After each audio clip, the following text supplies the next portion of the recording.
அஸ்ஸலாமு அலைக்கும். ஹலோ மக்களே, குரல் கொஞ்சம் கோழி கத்துற மாதிரி இருக்கும். நம்ம ஏர் கண்டிஷனர் காலங்காத்தால ஆக்டிவேட் ஆக கொஞ்சம் கடுப்பு காட்டுது. நம்ம ஹபீபில் ஒரு சிறியதோர் பிரச்சனை, அதனால அவரால் காட்சிகளை கலந்து கொள்ள முடியாது. என்ன விஷயம்னு போற சொல்றேன். உமா கிளாஸ்ல விட்டுட்டு வரும் வழியில் மரக்கறி கடைக்குள் போனேன். சத்துணவுக்கு தேவையான முட்டை வாங்கிட்டு போவோம் தான் வந்தேன். இப்ப நம்ம ஏரியால முட்டை எவ்வளவு தெரியுமா? 45 ரூபா. Very good very good. இன்னும் கொஞ்சம் விலை கூட்டணும். ஸ்ரீலங்கா அரசாங்கமிடம் கால் கடுக்க வெயில நின்று முட்டை சார்பாக முக்கியமா நான் கேட்டுக்கிறேன். அதுக்கு பிறகு கியூட்டுக்கு தேவையான போட்டோ காப்பி உண்டு. நண்டுக்கும் காலை வேலைக்கு மம்மம் போட்டு நானும் உட்காந்து காலை வேலையை கத்தம் பண்ணிட்டேன். இந்த 2 லடிக்கும் ஸ்கூல் லீவ் தான் இருந்தாலும் போட்டோ காப்பி அனுப்பி வேலை கொடுக்குறானோ. நல்ல நேரம் நான் எல்லாம் அப்பயே படிச்சு முடிச்சிட்டேன். இல்லாட்டி நிகழ்நிலையில வாட்ஸ்அப் திறந்து வேலை சொல்லியே கொண்டிப்பானு. மக்களே, இன்னைக்கும் பழக்கம் மாறாம வேரியஸ் டைம் கேப்ல காலை வேலையில ஒரு 40 புல்லப்ப பக்காவா போட்டு முடிச்சிட்டேன். திஸ் இஸ் ஒன்லி இந்த மார்னிங் மக்களே, மோர் ஹேவ் டு கம். இன்னைக்கு சிஸ்டர் அவட கார்டன் பகுதியை கொதறி வச்சிருந்தா. என்னன்னு கேட்டா சிரமதான பண்ணியாம். நம்ம லடிக்கு 2 பேரும் உட்காந்து இருக்காம இருக்கான்னு என்னமோ வேலை பார்த்துட்டு இருந்தாங்க. உண்மையை சொல்ல வேண்டிய நேரம் வந்துட்டு மக்களே. நம்மளுக்கு இந்த கார்டனிங் எல்லாம் பாரிய அளவு பிரியம் இல்ல. ஆனா நான் சிஸ்டருக்கு பாரிய அளவு பெரிய ஹெல்ப் ஒன்று பண்ணிக்கிறேன். அந்த ஹெல்ப் பண்ணிலாட்டி இந்த வேலை முடிஞ்சே இருக்காது.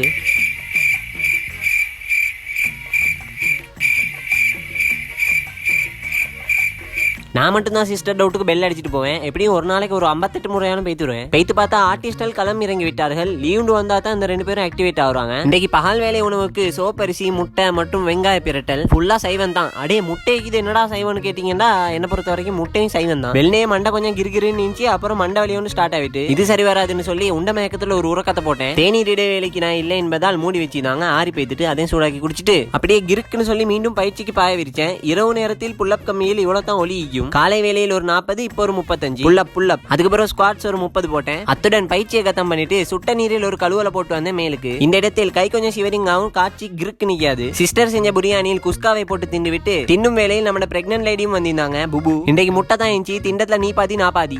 சம்மதமா? இத்துடன் இன்றைய நாள் இனிதே முடிகிறது. கிருக்கு நெறிங்க அண்ணன் நாளைக்கு ஆகையாக.